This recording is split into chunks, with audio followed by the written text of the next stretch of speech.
Mi dici che genio quando ho preso lucciole per lanterne? Perché non ho capito un accidente. Vuoi fare dell'ironia? Dillo subito. Come?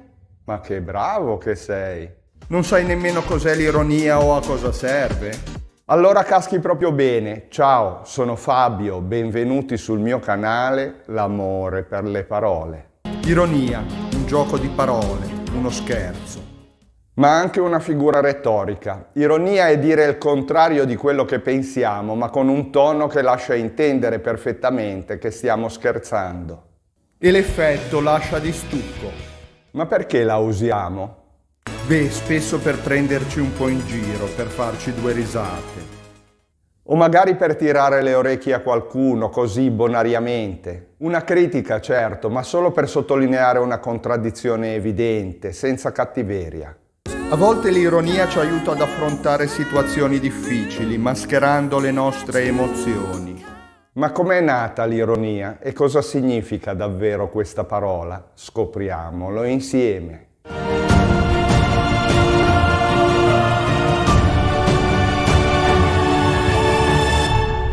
La parola ironia ha origini antichissime, è la lingua greca a regalarcela. È ironeia, è la dissimulazione, l'ignoranza simulata. Viene dal sostantivo eiron, che significa colui che interroga, e sottintende fingendo di non sapere, o meglio colui che parla diversamente da quel che pensa.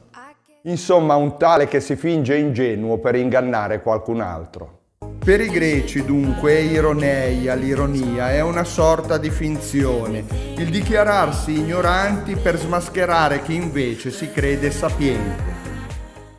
Per dimostrare l'inconsistenza delle sue convinzioni e della sua presunzione. È quello che fa Socrate, utilizza a piene mani questa parola, è un po' il cuore della sua filosofia. Socrate dichiara di sapere e di non sapere, si finge umile. Per chiedere spiegazioni a chi apparentemente ne sa di più, per indurre gli sbruffoni a riflettere prima di parlare.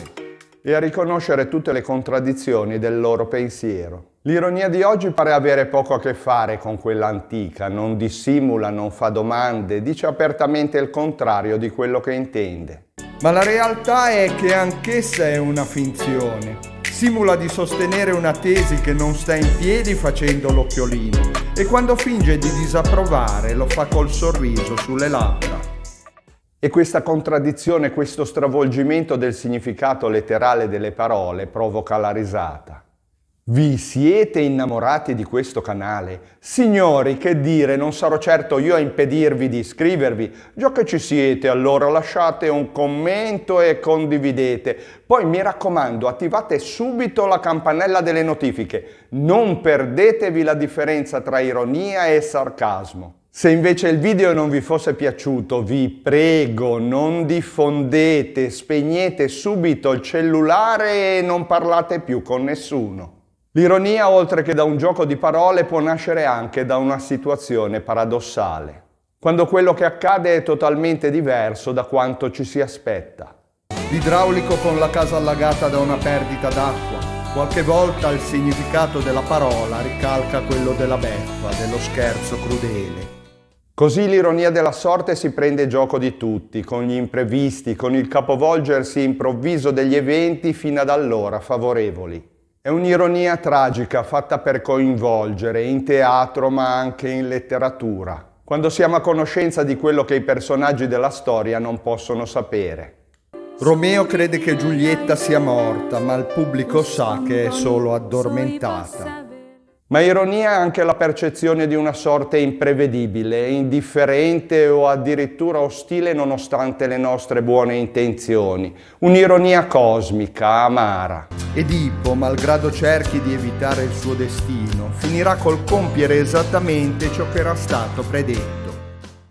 Apprezziamo dunque l'ironia in ogni sua forma e quell'etimologia sorniona che rivela una finzione strabiliante. Quella di chi, mostrandosi ignorante, smonta il saccente alla prima domanda, generando quella contraddizione che strappa il sorriso dalle labbra a tutti quanti.